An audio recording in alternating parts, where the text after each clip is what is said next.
Yang ketiga, dari seri firman The Year of Double Favor. Bagian yang ketiga ini saya akan berbicara tentang yang namanya lifetime favor. Favor seumur hidup. Bukan favor yang kadang ada, kadang hilang. Bukan favor yang datang dan pergi. Bukan favor yang bertahan hanya sementara. Tapi favor yang tinggal terus dalam hidupmu. Favor yang bertahan seumur hidupmu. Itu yang saya sebut sebagai lifetime favor. Saya ajak saudara lihat terlebih dulu ayatnya ya. Kita buka yuk. Mazmur pasalnya yang ke-30 ayatnya yang ke-6. Ayat ini mengatakan seperti ini. Sebab sesaat saja ia murka, tetapi seumur hidup ia murah hati. Di dalam terjemahan NIV, saudaraku, New International Version, itu dikatakan for his anger lasts only a moment, but his favor lasts a lifetime. Ini sebabnya di sini saya berbicara tentang favor seumur hidup. Dan apa yang dilakukan oleh favor yang last a lifetime bukan menghilangkan masalah dalam hidupmu. Come on, yang sepakat katakan amin dulu. Yang dilakukan favor seumur hidup, lihat saudaraku, yes, memang sepanjang malam ada tangisan.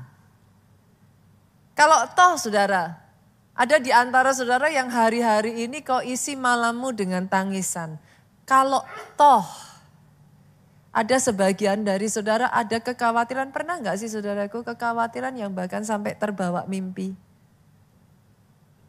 Kalau toh bahkan saudara berkata, Pastor, saya gak bisa cerita sama siapa-siapa. Tapi dengar, ini yang mau saya katakan. Firman berkata, menjelang pagi terdengar sorak-sorai. Ini yang favor lakukan. Sekalipun ada masalah, ada pergumulan, it will not last forever.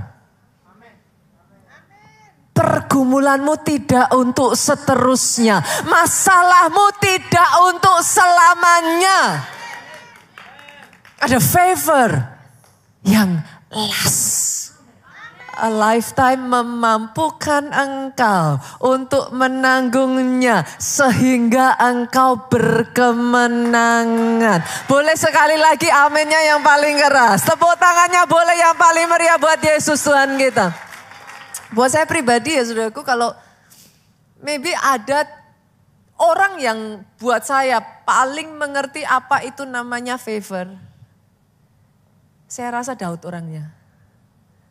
Sejak dari kecil, Daud sudah terbiasa dibedakan, saudaraku. Dia terbiasa menerima perlakuan tidak adil dari orang tuanya. Alkitab mencatat dia adalah penggembala kambing domba 2-3 ekor. Apa artinya, saudara? Simply, dia terbiasa menjadi orang yang dipandang sebelah mata. Daud bertumbuh di dalam situasi yang harus menerima selalu dibanding-bandingkan. Saudara bisa kayak terngiang-ngiang gak sih di benak saudara, anak nomor 1 kayak gini-gini, anak nomor 2 kayak begini-begini, si bontot kan gitu. Tapi Daud terbiasa dengan hal itu. Dia harus menelan itu setiap kali orang membicarakan tentang dirinya. Mau ditambah lebih seru lagi saudaraku. Seumur dia sampai menjadi raja, saudaraku. Terus ada di dalam pelarian yang mana dia dikejar-kejar hendak dibunuh oleh mertuanya sendiri. In case ada di antara saudara yang mengatakan, Pastor masalah saya yang paling berat. Senggol kiri kanan saudara katakan setidaknya mertuamu gak mau bunuh kamu. Yang sepakat katakan amin saudara. Tapi yang saya amazed adalah favor itu found David gitu. Favor menemukan Daud. Di dalam semuanya itu somehow favor membuat Samuel mengurapi Daud. membuat Daud ada di dalam spotlight yang membuat dia mengalahkan Goliat. Once again, favor membuat dia diangkat melampaui kakak-kakaknya yang lain. Favor found him. Favor membuat Daud, Bu, tetap kokoh tahtanya sampai dia menutup matanya. Kalau boleh saya mengatakan, saudara, kalau ada orang yang tahu apa arti favor, Daud orangnya. Tapi jangan salah sangka ya, saudara, it's not because he's perfect gitu. Bukan karena Daud orang yang perfect. Favor is not talking about status, favor tidak mencari orang dari kalangan tertentu, saudaraku. Favor bukan mencari orang yang sempurna. Berapa banyak dari saudara yang menyadari Tuhan itu menerima engkau just the way you are loh. Tahukah saudara, izinkan saya membukakan pemahaman ini ya saudaraku. Tahukah saudara, he is your creator. Pemahaman itu kadang gak sampai masuk. Ketika saya mengatakan kepada saudara, he is your creator. Dia tahu seluk beluk dalamnya diri saudara sampai yang terburuk dari dirimu.